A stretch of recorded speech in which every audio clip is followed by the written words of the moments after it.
You don't just see the world, you translate it. Every thought you have is shaped by symbols. But have you ever stopped to ask, are you thinking or are symbols thinking for you? And if reality is built from symbols, can we ever truly know what's real? Tonight, we're diving into one of the most mind-bending ideas in philosophy, the hidden power of symbolism. Get ready to see the world differently. All right, let's talk about something that secretly runs your entire life: symbols. No, not just emojis, though let's be real, they do a lot of heavy lifting in modern communication, but the deeper, mind-bending kind of symbols that shape reality itself. Since the dawn of philosophy, thinkers have been obsessed with how symbols don't just represent things. They define the way we experience the world. Plato's allegory of the cave, classic case of symbolism. The shadows on the wall aren't just weird puppet theater. They symbolize the illusions we mistake for reality. Philosophers have long recognized that some truths are too big, too abstract, or just too weird to explain directly, so we use symbols to make sense of them. The prisoner's escape in the cave allegory? That's the painful but necessary journey toward enlightenment. The people still chained up? That's basically everyone who believes reality is exactly what they see in front of them.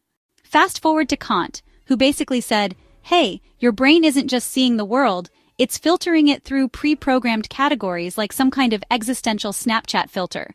You don't experience reality raw, you experience it through structures your mind imposes.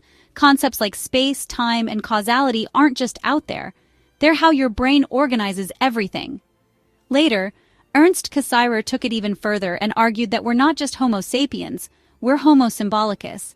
Humans don't just use symbols, we live in them. Our entire reality is constructed through language, art, myth, science, all systems of symbols shaping how we understand the world.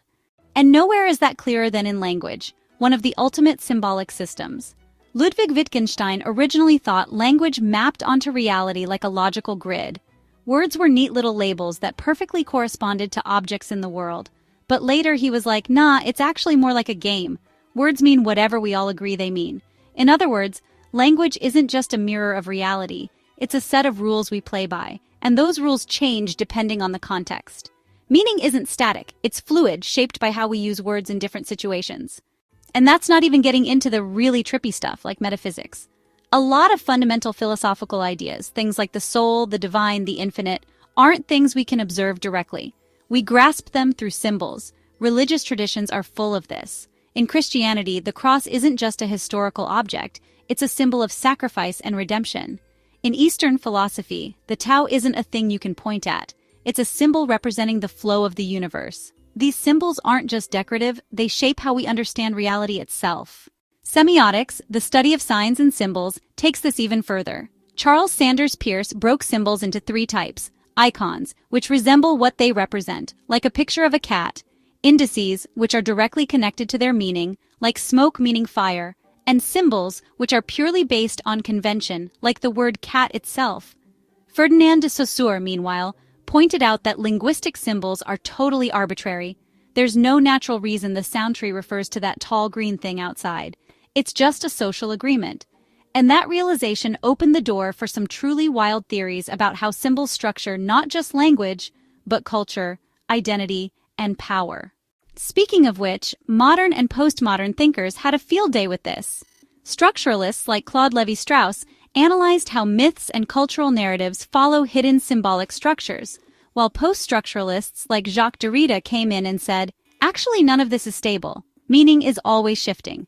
Derrida's difference suggests that meaning is never fully locked down. Words and symbols only make sense in relation to other words and symbols, and they're always deferring meaning to something else. If that sounds confusing, that's because it is. Derrida basically argued that no symbol or concept has a final fixed meaning. We're just stuck in an endless loop of interpretation. But this isn't just abstract philosophy, it's everywhere in real life. Politics, completely symbolic. Justice is represented by a blindfolded lady with scales. National identity is wrapped up in flags, anthems, and constitutions, none of which have power on their own, but because we agree they do. Even ethics is full of symbolic thought experiments, like the infamous trolley problem, which isn't about trains at all, but about larger ideas of morality, sacrifice, and responsibility. Literature and art? Also drenched in symbolism.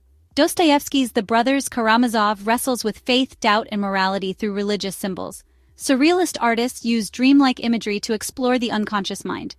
Everywhere you look, symbols aren't just representing ideas, they're actively shaping how we think about the world. So what does all this mean? It means that symbols aren't just accessories to thought, they are thought.